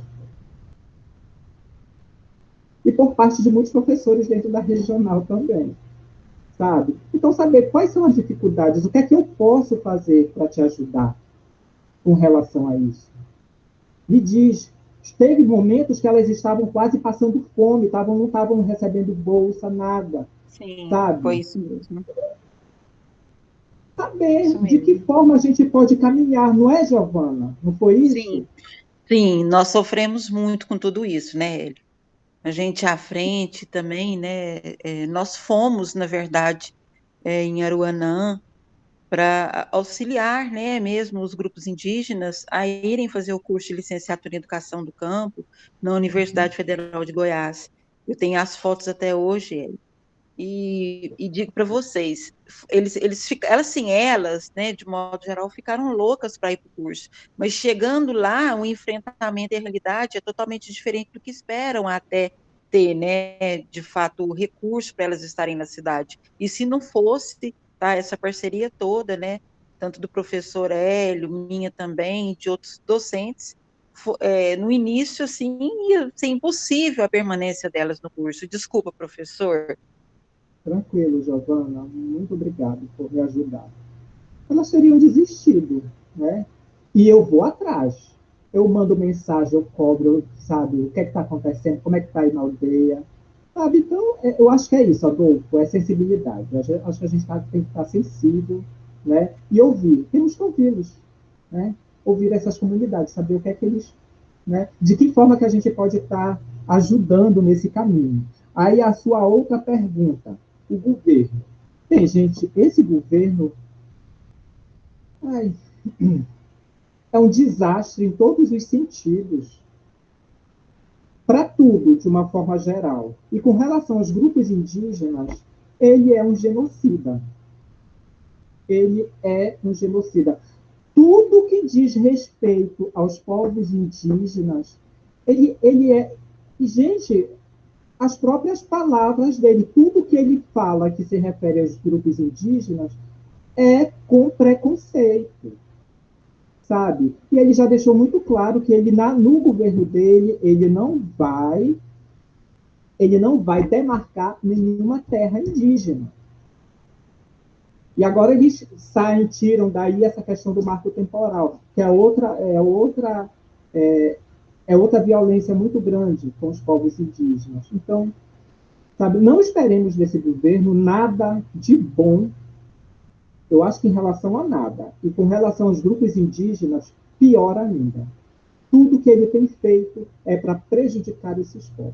A forma como ele se refere a esses grupos, eu sinceramente, chega a dói. Mas, enfim, são outros desafios que a gente tem que enfrentar, né? E com relação às minhas experiências, ai, Adolfo, eu lembro delas com muito carinho e estou passando, né? Há 2 anos atrás, eu acho que você não ficou sabendo, eu estive na Ilha do Bananal. Eu estava na Guatemala, e aí um amigo meu, que é indígena, né? Um grande amigo meu que trabalhou comigo na Secretaria de Educação do Tocantins, eu estava lá na Guatemala e ele disse, olha, a gente vai ter o Retorrocan daqui a 3 dias. Eu disse o Retorrocan, e eu nunca tinha participado do Retorrocan. O que é o Retorrocan? É um ritual de passagem masculina. Quando o menino ele deixa de ser menino, ele passa a assumir todas as responsabilidades de homem. Tem um ritual belíssimo, tem muitas imagens com relação a isso, inclusive. E eu disse, Adolfo, eu estou indo para aí. Né? E eu saí da Guatemala e fui bater na Ilha do Bananal, já aqui no Brasil. Fiquei um louco, desesperado. Que, aliás, é um país que tem presença indígena maravilhoso também. A região que eu estava, 85% da população nessa região de Sololá que eu estava é de grupos indígenas. Foi uma experiência riquíssima. E aí eu fui bater lá. Então, eu aprendi muito. Agora, sim, eu viajei com eles pelo Rio Araguaia numa balsa, pegando sol, né, em condições, sabe, difíceis, tudinho. Tem que gostar. Não é fácil. Eu já fiquei preso em aldeia, já me prenderam, mas porque na época eu estava representando o governo do estado, né, a Secretaria de Educação, então eu fui para realizar um trabalho e eles estavam todos alvoroçados e com muitas reivindicações, né? Aí chego eu lá, no carro da Secretaria do Estado, né? Disse, é tu mesmo, tudo aqui não sai. Pronto. Lá eu fiquei 3 dias. Mas fui muito bem tratado. Eles não me trataram mal, muito pelo contrário, eu podia andar na aldeia, me davam comida, eu só não podia sair da aldeia. Então fizeram lá o contato com o governador, que na época era o Siqueira Campos, né, com o secretário de Educação, ficaram lá negociando, e eu saí. Até que, mas não antes, sem eles conseguirem garantias daquilo que eles estavam reivindicando, né? Então, eu tenho muito orgulho dessa trajetória com os grupos indígenas, muito orgulho mesmo, eu gosto. Eu tenho aprendido muito com eles. Eu acho que o professor que eu sou hoje, eu não seria se não tivesse tido contato com esses grupos, porque eu já fui um professor de matemática, a Giovana sabe que eu já falei para ela, eu acho que tu também, Adolfo, talvez não lembre, o Wilton também, mas eu já fui um professor de matemática extremamente conteudista, que tinha prazer em reprovar os alunos, sabe? Era um... Triste. Nossa, que horror. Isso está escrito no primeiro capítulo da minha dissertação, então, como eu me tornei professor, né? E passando por essas transformações. Então, o contato com os grupos indígenas me fez ver que eu não tenho nenhum poder especial por ser professor de matemática. Porque esse é um problema grande, é a gente achar que a gente é superior, porque a gente estuda. E aí, vocês têm todo o direito de discordar, mas parece que os professores de exata, e sobretudo os de matemática, se acham deuses, né?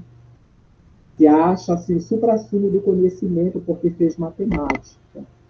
E aí o trabalho com esses grupos indígenas me fez perceber que o mundo ele não gira em torno do meu umbigo, sabe? E aí eu fui mudar toda a minha forma de ser professor de matemática, mas não só isso, porque é uma mudança que é para a vida. Isso influencia em todas as minhas relações, seja profissionais ou não. Aceito comentários com relação a isso.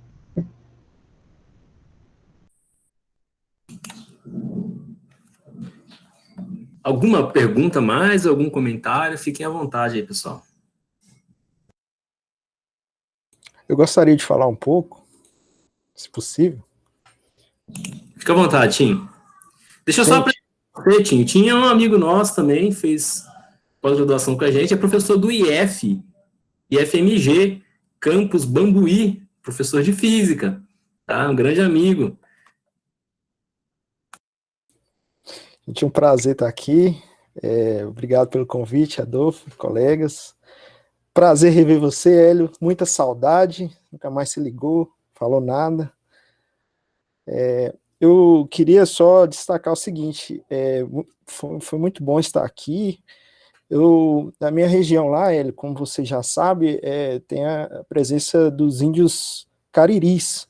Tinha presença, né? E a gente, de certa forma, lá se perdeu com relação. Lá em Pirapora, acho que ficou só nos contos da história escrita por essas mãos que você mesmo já citou, né? E talvez a reflexão que fica aqui é o seguinte, igual na sua fala, você comentando aí, eu refletindo sobre a minha prática. Hoje eu estou trabalhando com licenciandos em física. E a gente discute essas questões, e assim, é uma reflexão muito grande para a gente, como trabalhar essa ciência eurocentrada, né, a física, esses conhecimentos, e ao mesmo tempo desenvolver a etnociência, algo que está aqui, que foi produzida por esses povos há muito tempo e tem muita coisa, né? E de forma que a gente não seja autoritário a ponto de dizer a minha ciência, o meu método científico é o que é o correto, que é o verdadeiro, que é o exato, que, enfim, acho que esse é o grande desafio, e quando o Adolfo pergunta o que a gente deve fazer, eu acho que é difícil nesse ponto, sabe? Porque, assim, querendo ou não, a gente ali é um representante dessa ciência eurocentrada, branca, e eu tenho que falar em nome dela, querendo ou não, né, assim, e ao mesmo tempo ressaltar esse outro conhecimento que também é. Então eu gosto muito de usar a ideia da linguagem. Eu penso assim, olha, a física é mais uma forma de enxergar o mundo, não a única, não a exata, é mais uma forma de interpretar o mundo, assim como existem outras, né? Então, acho que essa é a reflexão, né? Eu peço desculpas, vou ter que sair agora, tenho uma reunião, mas assim, foi muito prazeroso estar aqui com vocês. Um abraço. Abraço, um abraço. É interessante isso que o Quilto traz, né, para a gente, porque é isso mesmo, né? Eu não estou querendo substituir a matemática por uma outra matemática, não é isso, tá? Não é isso, eu não estou querendo substituir essa matemática, né, que surgiu em uma parte específica lá da Europa, que foi desenvolvida, não é isso que eu estou querendo. O que eu estou querendo é que ela dialogue com outras formas de conhecimento e que não se imponha como um conhecimento que seja superior às demais formas de conhecimento. Então, é isso que eu tento na minha prática pedagógica. Tá?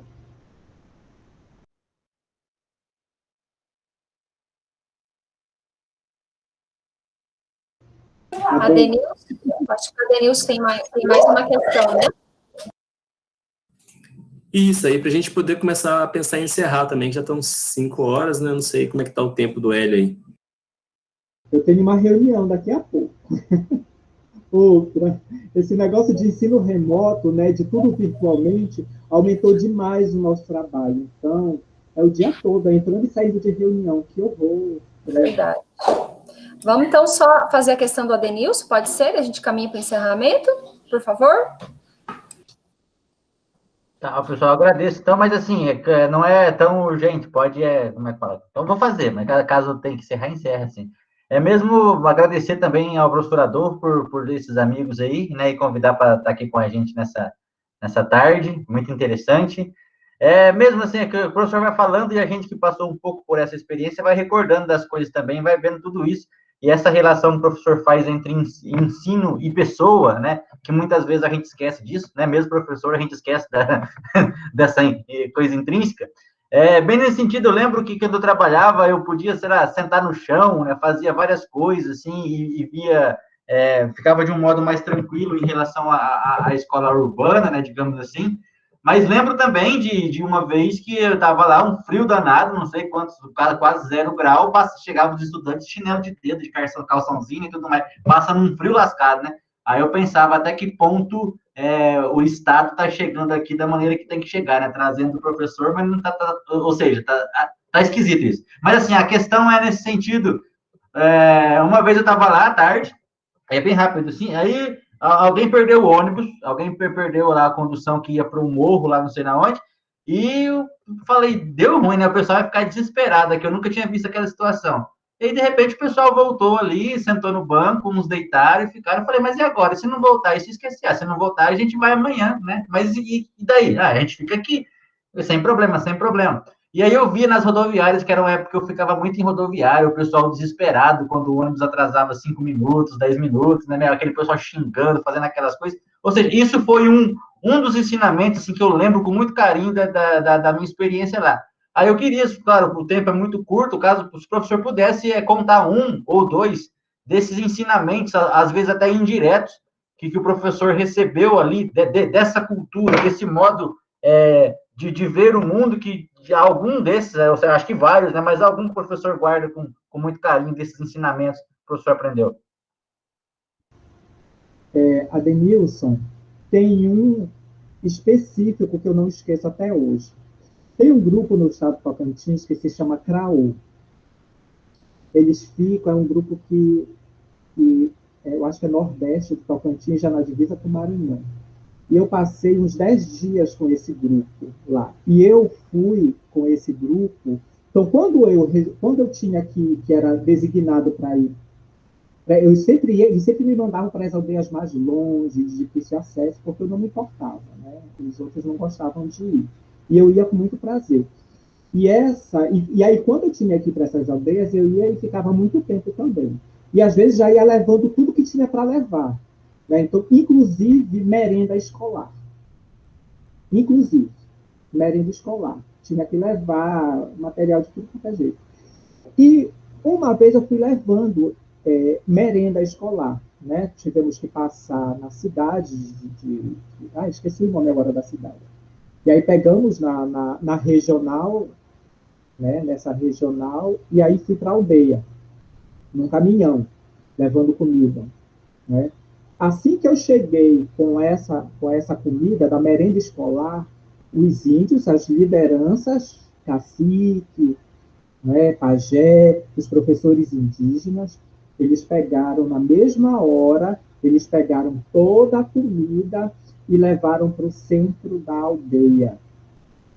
Chegando lá, as famílias foram chegando e eles foram distribuindo a merenda escolar entre todos. Né? Aquilo eu fiquei assim, disse, olha a merenda, eles estão distribuindo. Né? E aí eu conversando, eu não me meti, claro, né? Não fiz nenhum questionamento, mas depois fui conversar com os professores, né? Disse, vocês sempre fazem isso quando chega a merenda escolar? Ele disse, nós sempre fazemos isso. Quando chega a merenda escolar, a gente distribui entre todos, porque aqui a gente vive com muita dificuldade. Então, não adianta só o aluno estar bem alimentado, todos da comunidade. Ai, eu fico emocionada.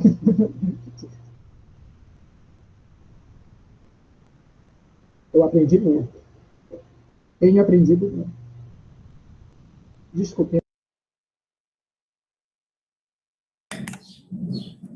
A gente quer agradecer você, queria agradecer o pessoal do Grupo Edificare, que que abriu essa possibilidade. Eu falei, ó, tem um amigo, queria trazer ele, todo mundo, ai, traz, pelo amor de Deus. E aí foi que eu entrei em contato com você. Então, agradeço ao grupo, agradeço muito a você, agradeço a todos que compareceram para assistir. Eu vi aqui quase 30 pessoas na sala assistindo. Gente que tinha os colegas da Universidade Estadual de Maringá, do outro grupo de pesquisa de lá estavam aqui, professora Josiane do IFPR, as pedagogas do IF. Nossa, tinha uma galera aqui, Hélio. Sim. Que bom, que feliz estudantes. Muito Sim. bom. Que coisa Parabéns, boa. amigo. Parabéns. Obrigado, Giovana. Obrigado a todos pelo convite. Obrigado a todos e a todas por essa tarde maravilhosa, sabe, de conversa, de troca. É muito bom. É muito bom, eu adoro. Adolfo, um beijão, muito grato pelo convite. Valeu mesmo. E depois disponibilize essa gravação, por favor. Isso que eu ia ver com você. Se você pode disponibilizar essa gravação no site do IF? Pode sim. Ok. E aí, Hélio, só te cobrar a última coisa para a gente encerrar a reunião, né? Eu já estive aí na sua casa, já fui aí, e a gente combinou que você viria fazer uma visita aqui, né? Conhecer o IF. O Tim já veio aqui conhecer o IF aqui em Moarama. Você está faltando vir aqui conhecer. A gente tem uma conversa no grupo de ficar e pessoalmente, né, gente? Quando ele vier aqui. Nossa, vai ser maravilhoso. Vai ser muito bem recebido, com certeza disso. Nós vamos fazer o seguinte, então. O Adolfo vai marcar com o Hélio uma data na agenda já do ano que vem, para ele não fugir da gente. Você tem vacina antes, né? Vai ter vacina, se Deus quiser. Com certeza. Será um prazer muito grande. Vou com certeza. Vai muito bem recebido. Um beijo, meu querido. Um abraço, então. Obrigado a todos. Podemos encerrar por hoje. Foi muito proveitoso. Obrigado. Muito obrigada a todos, pessoal. Até o próximo ciclo de debates.